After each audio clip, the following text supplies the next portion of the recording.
Бүгінгі әңгіме Қордай биігінен салған әні қазақтың сайын даласын самалдай желпіген атақты әнші ақын композитор Кенен Әзірбаевтың ой жайлау әні туралы.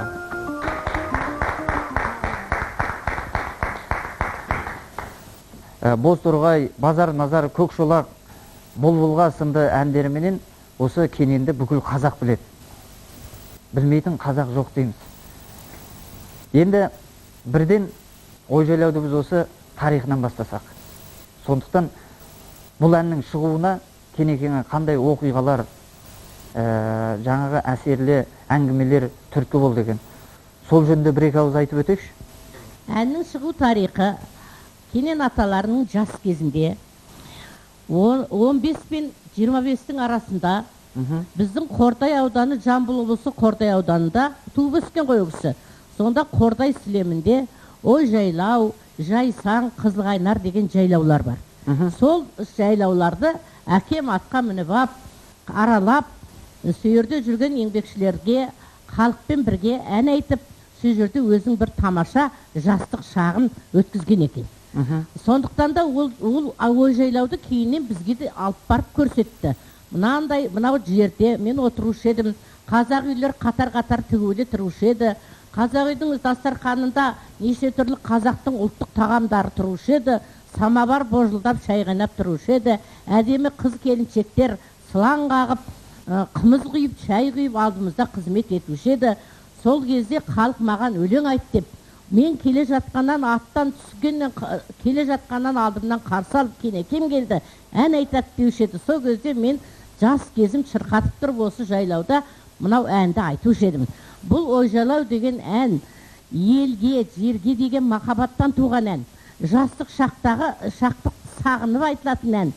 Сондықтан да бұл ән мен үшін өте қымбат деп ой жайлауды сол далада шырқап тұрып еркін кең үнмен орындағанын өз көзіммен көріп, құлағыммен естіп өскен перзентінің бірімін. Бәрекелді. Бұл ой жайлаудың тарихы осында. Өнердегі әрбір биік тұлғалардың мұрагері бірден бір осы халық. Әрине халық деп білеміз. Әрбір өнердегі адамның өзінің кіндігінен туған ұрпағы, өнерін осы кейінгі ұрпаққа жеткізуші мұрагері болса, ол үлкен арман. Соның бірі осы Төрткен Кенен қызы. Кенен атамыздың қызы. Енді Кенекеңнің орындауында ой жайлауды тыңдаған шығармыз. Бүгін енді Төрткен апа ортамызда отырғаннан кейін ой жайлауды тыңдасақ қазір. Экранға назар аударайық. Ой жайлау сөзің сүйгін суыңдары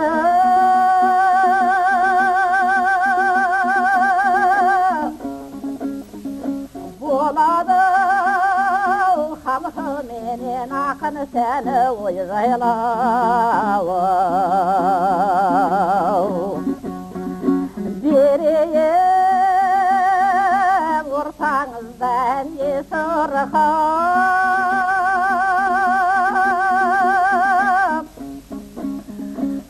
жиылып отырғанда жастеңдері ой жайлау ақ бірлен қызылы бірленді аралайды жолым білген қамшыны екі бүктеп қозғалып қызығы бұл жалғанның ойнап күлген ой жайлау. Мінекей қазірге тыңдағандарыңыз осыдан бірнеше жыл бұрынғы орындаған Төрткен апамыздың ой жайлау әні. Осы ой жайлау әнін Кенекеңнен қай уақытта, қай жерде қалай үйреніп едіңіз? Балалар өліп тірі қалған перзентін алды болғандықтан әкем маған барлық әндерін үйрете беретін. Әйтеуір бір мүмкіндігің болар шырағым. Өнер жолына барасың ба, бармайсың ба, өз өмір қалауың біледі. Бірақ мына әндерді үйрене бер деп осы ой жайлауын көпшіліктің бәрін бір 50-60 әнді мен әкемнің өз аузынан үйреніп қалған едім. Бірақ мен енді өнер жолына таза кетпедім, ұстаз болып кеттім.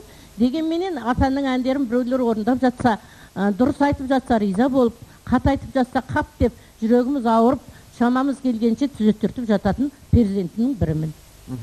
Мен бұл әнді 5-6 класста сахнаға шырқырап тұрып орындайтын. Ел білмейтін осы қазір ел тыңдамай жүрген Кенекеңнің тағы қандай әндері бар?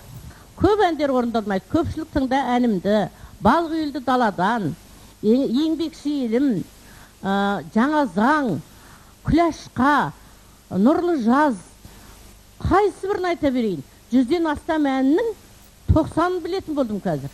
Бәрекелді. Бірақ енді дауыс бұрынғыдай келмейді, дегенменен балаларға үйретіп, шамам келгенше сабақ беріп жүрмін. Қазіргі енді бір қуаныштасы алтында қалған тұяғы Төрткен апамыздың осы эстрада цирк Жүсіпбек атындағы эстрада цирк колледжіне келіп, осы атамыздың әндерін міне жастайынан үйренген әндерін насихаттап, балаларға, шәкірттерге үйретіп жатыр. Ұстаздық қылып жатыр. Міне осы апамыздың арқасында көптеген әндер сақталып, мынау қазір халыққа енді жетіп, ауқымы кеңейіп, молынан таралып насихатталып жатыр. Қазір Алматы облыстық Сүйінбай атындағы филармонияда әнші қызметін атқарасыз. Осы Кенекеңнің осы ой жайлау әнін өзің кімнен үйрендің? Бала кезімізде мектеп қабырғасында жүргенде естіп өстік ой жайлауды. Бірақ ол кезде енді әннің нақты енді түпкі нұсқасын жақсы түсіне бермегендіктен әртүрлі нұсқамен айттық. Кейін осы эстрада Жүсіпбек Елебеков атындағы эстрада цирк колледжіне оқуға келген кезде осы өзіміздің арамызда отырған негізгі Төрткен апамыздан осы толық нұсқасымен ой жайлау әнін түзеп үйрендім. Ал бұрын оғанға дейін енді әртүрлі сөздермен айтып жүрдім. Кейде халық әнінің сөзімен де айттық. Жалпы осы әнді сол арқа ән мектебінің ән орындаушыларында осы ой жайлау тыңдадық па? Тыңдағандарыңыз бар ма? Кенекеңнің ой жайлау әнін мен өз басым 4-ші сынып оқып жүргенімде алғаш Жәнібек Кәрмендің орындауында естідім. Ең алғаш осы әнмен танысқанымда. Соны бір тыңдағаннан ғашық болып, сол кісінің айту нұсқасы бойынша үйрендім. Қазірде өзімнің репертуарымда бар. Жалпы арқаның ішінде, арқа дәстүрлі мектебінің ішінде Кенекеңнің жалғыз ой жайлау емес, көпшілік тыңда әнімді, көк шолағы бар, жаңағы боз торғайы бар. Енді ол орындаушының өзіне байланысты ғой. Мысалы, махаббат сол әнге ашылып құмартып тұрса, ол сол әнді міндетті түрде үйренеді. Арқа дәстүріндегі әншілердің орындауында, Қайрекеңнің орындауында естігеніміз, және Мәдениет Ишекеев ағамыз да боз торғай, жаңағы айтқан ой жайлау, ол кісінің бұлбұл, сол әндерді естіген едім. Орындалып жүрді, әлі де радиода жазбалары бар.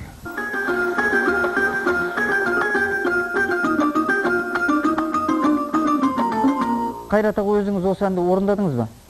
Осы әндерді мен бала күнімнен жаңағы әндерді орындап жүрмін деп, қайран жастығынан бастап. Бұл жерде айтпақ ойым, бізге қалған әндердің насихат жетпеді ғой. Айтушы, үйретуші адам болған жоқ.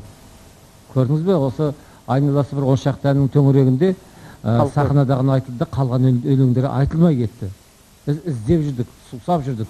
Міне қазір енді осы Төрткен апамыз келіп, осы әндердің бәрін жарыққа шығарып, халыққа үйретіп, міне сол мәрәсері болып жатыр. Осы әндердің бәрі Құрманғазы атындағы қазақтың ұлттық консерваториясы, оның ішінде халық музыка факультетінің ішіндегі жаңағы халық әні кафедрасында, және Жүсіпбек Елебеков атындағы эстрада цирк колледждің халық дәстүрлі халық әні бөлімінде осы әндердің бәрі Төрткен апамыздың арқасында бірден бірге таралып, балалар бірінен бірі үйреніп, кеңінен насихатталып, сахнада, көпшіліктің алдында, теледидарда, концерттерде орындалып жатыр. Әңгіменің басында осы Ерлан айтып қалды, Жәнібек Кәрменовтің орындауында ең алғаш тыңдадық деп. Біз өзімізде сол Жәкеңнің орындауындағы ой жайлауды бүгін сіздерге дайындаған едік. Қазір соны тамашалайық.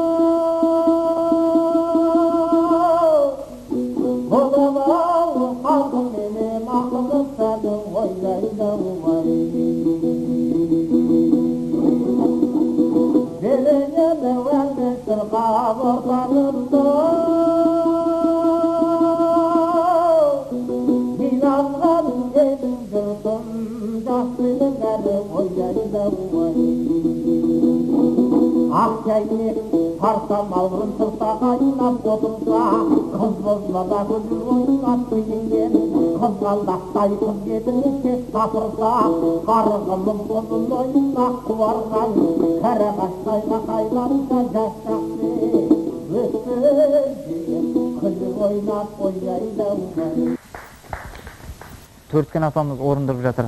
Мысалыға, осында бір ерекшеліктер бар ма? Бұл жерде алып бара жатқан сондай керемет өзгеріс жоқ. Енді әр адам енді бес саусақ бірдей емес қой.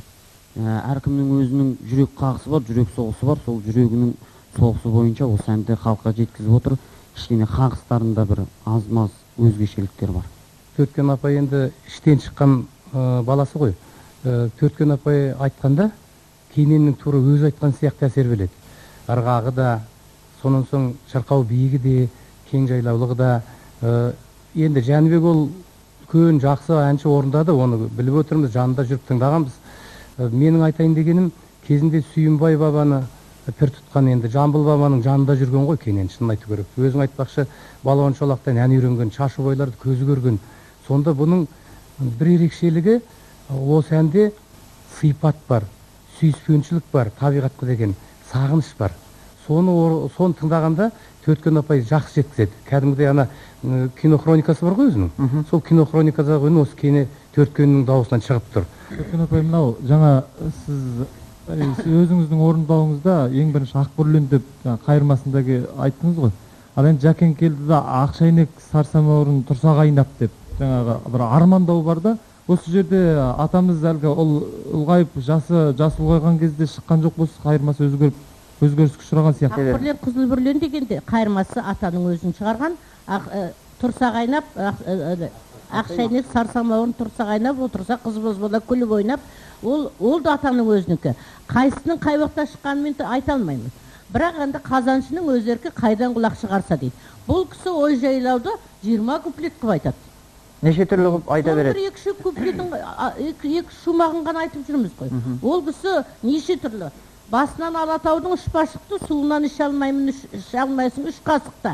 Сұрасаң біздің қалқа бір асыл тас жамылып, шай шапанды сыртқа шықты деп айтады. Кенекең сері ғой. Сал сері, мынау серілердің соңғы магикан дейміз. Соңғы тұяғы. Енді әрбір шумағын алып қарасаңыз, бұл әрбір уақытта шығарған шумақ сияқты. Серік лепілдеген жігіт кезінде, сосын кішкене тоқтасқан кезінде, одан кейін қартайған кезінде арманы бар, аңсау бар. Сол жаңағы Жәнібектің айтқаны сол тоқтасқан кезіндегі арман, философиялық сөздер бұндай. Шіркінай деген. Сондай шіркінай. Сондай образда Жәнібек орындап отыр. Ал кейбір жігіттер еселендіріп айтады, жандандырып тұрып, ол жігіттік жарқылдап жүргендей Назағайдай сол уақыттарда айтылған әндер бар. Сондықтан Кенекең импровизатор ғой. Ол бір әнді 1000 есе өзгертеді, құбылтады. Мысалы, мен дайындалам, үйренем деп, жаңағы Ақешкіні осы әндердің қарағанда әр записте, әрбір үнтаспада бөлек-бөлек. Өйткені жаңағы әрбір орындағанда оқы жанып отырады ғой. Әрбір орындағанда оқысы қырық құбылып отыр. Бұл деген қасиет осы үкілі бір айда болған, мынау Кенекеңде қайталанып отыр.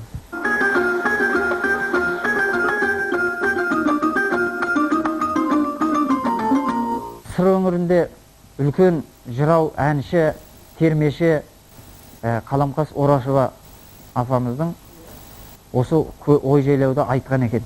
Бұл кісі әрине міндетті түрде осы Әскербек Еңкебаев ағамыздан үйрену мүмкін.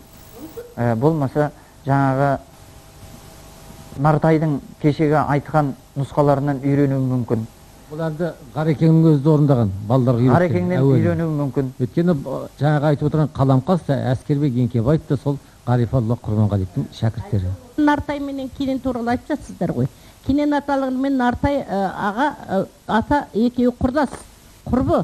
Біреуі аккордеонмен айтады, біреусі домбырамен айтады. Екеуі де өте сұлу, қазақтың міне деп көрсететіндей қарттары. 9 рет Москваға Нартай менен Кенен бекер алып барған жоқ. Біздің Қазақстанның ақын жазушылары мақтанышпен анау басқа халықтарға міне біздің қазақ халқының қарттары деп көрсету үшін апарады. Сонда әдеміліктері сонша, насыбай атпайды, темекі тартпайды. Қазақтың ұлттық киіміменен ұзын бойлы жіңішке, біреусі әппақ, біреусі қара торының өңдісі апарған кезде Жамбыл атам айтады екен, күн тимесіменен жел тимесім келе жатыр. Күн тимесімен жел тимесім келе жатыр. Ал тыңлайық, үзбеңдер дейді екен. Кітапта бар, Әбділда Тәжібаевтың естелігі осы туралы жазған. Ал енді Нартай атаның әндерін көп орындаған екен. Қалымқас Орашева осы Ғарифолла Құрманғалиевтан да үйренуі мүмкін деді. Енді соны біз тамашалап қазір тыңдап алайық. Мен өзім әрі ақын әрі батыр, қайда отыр ақын жігіттер мені шақыр ой жайлаға қой. Ұсқырып айдаһардай ақын бетау, бітірмей қызыл тілім сайрап отыр ой жайлаға қой.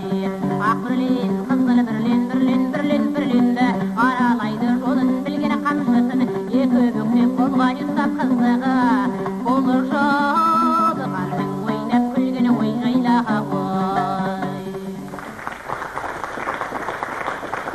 Орындаушылық шеберлігінде таласымыз жоқ әншілеріміздің. Әннің өлеңі дұрыс емес. Сөз жағында дейсіз ғой. Сол ненің ақынның өзінің сөзім өлеңіменен, өзінің сөзіменен айтуға болады ғой. Мен өзім әрі ақын, әрі батыр. Қайда отыр ақын қыздар бермен шақыр. Ысқырып айдаһардай ақын келсе, мүдірмей қызыл тілім сайрада тұр. Бір менен екі де бар, үшке дейін көтеруші ақ тамақты иіскелейін ой жайлауай. Мен сені өмірлікке жаратерем, ұйқыны қояр болсаң түске дейін ой жайлауай. Ой жайлау деген қыз бар ма? Алатау біздің ауыл ашасында, белгісі жүйрік аттың шашасында. Менімен қаталысып қат беріссең, бір күні уәделесіп қашасың ба? Ақ бірлен, қызыл бірлен, бірлен, бірлен, бірленді аралайды жолын білген. Осының ішінде ақ бірлен, қызыл бірленнен басқа, мына айтылған үш куплет атаның өлең ондай жоқ. Бұл қазақ әндері жинағы ол кездерде 70-ші, 80-ші жылдар жылда шығушы еді. Соған жағы Әскербектің айтуы бойынша еніп кеткен. Кенен Әзірбаевтың өлеңі деп. Осы менен айтылады. Барлық ел осы өлеңмен айтады. Айтушылар. Соған мен таңғаламын атаның бұл өлеңі, мұндай өлеңі жоқ о кісіде. О кісінің өлеңі мына, ой жаңағы кім, әлгі Кәрменовпенен мен айттым ғой, ой жайлау шөбің шүйгін, ой жайлау қойның қыстау басың жайлау, жарасар ағи түгіп бие байлау. Бұл не, жаман ба? Өзінің ақынның өз сөзімен орындаса ешкім тыңламай қоя ма? Неге бұрмалайды? Осыған мен таңғаламын. Көркемөнер базарының арасынан шыққан дүние деймін. Өйткені сахнаға шығатты, елді күлдіру керек. Елге сол уақытта мынау өзімізге талай айтылған, ана созып айтылатын әннің керек жоқ. Концертте күлдіріп айтатын 2-3 минуттық ән болу керек деп. Міне осыдан жаңағы сөз текстерін салып анаған таралып кеткен дүние болу керек деп ойлаймын, бұзылып.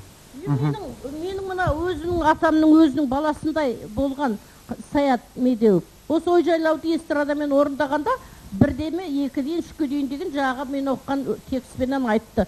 Шырағым-ау, кейіннен кеш болып қалды, кетіп қалды. Шырағым-ау, атаңның сөзі басқа ғой. Десем, ойбу деп өзім де өкініп қалдым соған. Бұл эстрадада орындалғаны. Эстрадаменен ой жайлауды орындады. Бұл сөз жағынан қате ғой енді. Сөз жағынан қате. Жалпы ән жағына келгенде. Ән жағынан енді мәтінін өте дұрыс айтты оны. Мысалы, Бозторғайды эстрадамен орындады ғой. Бәрі халық жақсы көреді. Тіпті Кенен атаның өзінің орындауынан да ана Саяттың орындағанын сүйсініп тыңдайды.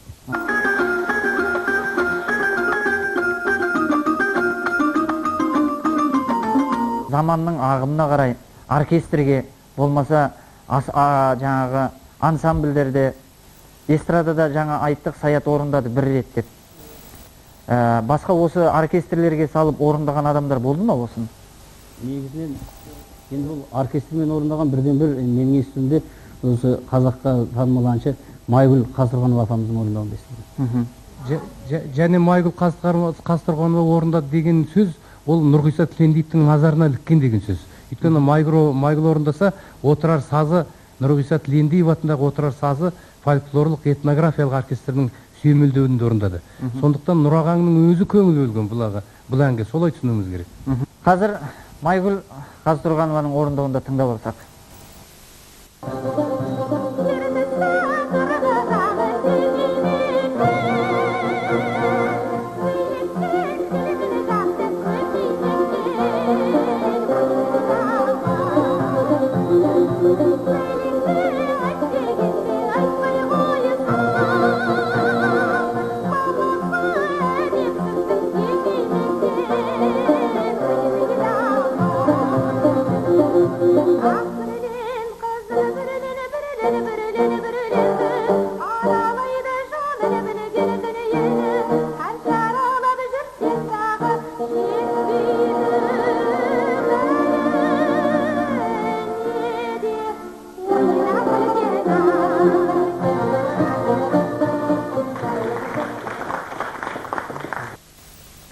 бұл жерде Маяның орындауында басқа сөз. Майгүл. Ол да атамдық емес.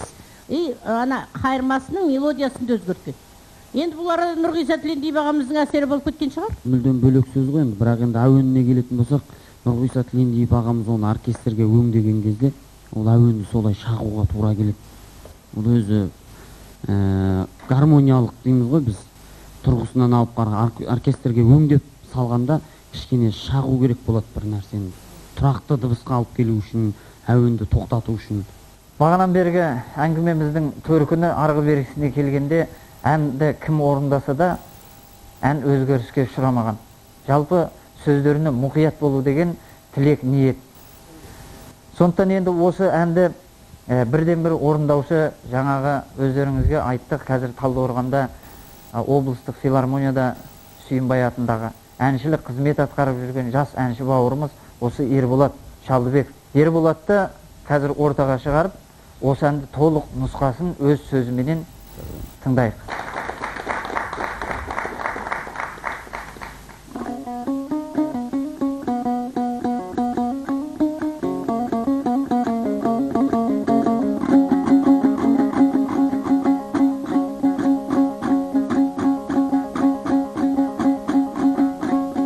Ой жайлап шөбің шегін суыңдары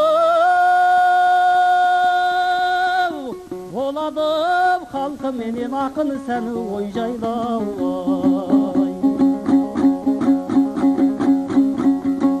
берейін ортаңыздау әнге шырқап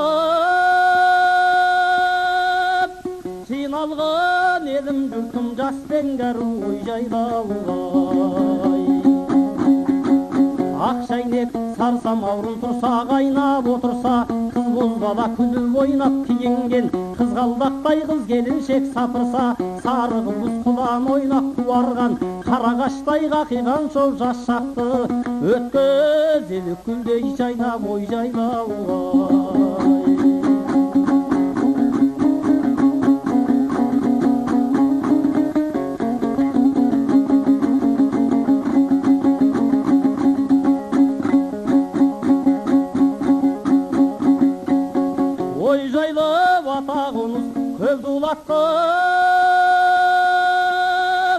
Ат пен тон жарасады азаматқа ой жайлауға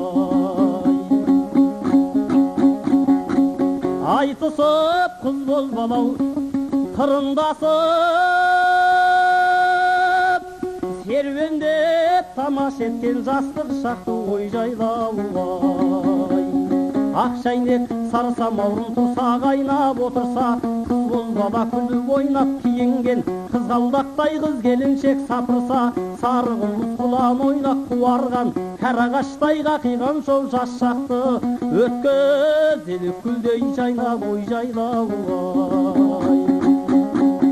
Қарағаштай қақиған шоу жас шақты, өткізелі күлдей жайнап ой жайлау.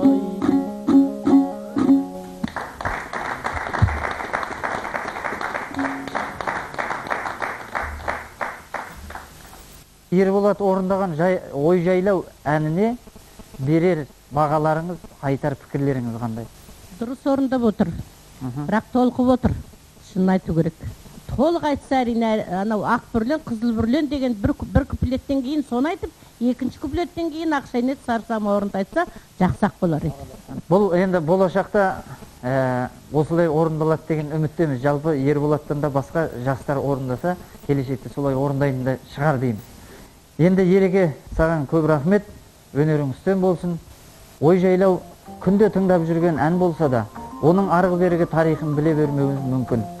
Әнді түсініп тереңіне бойлау үшін, оның табиғатына, туу тарихына үңілу қажет. Егерде дәстүрлі әндер туралы ойыңызды мазалап жүрген сұрақтар болса, қазақтың 100 әні хабарын асыға күтіңіздер. Аман сау болыңыздар.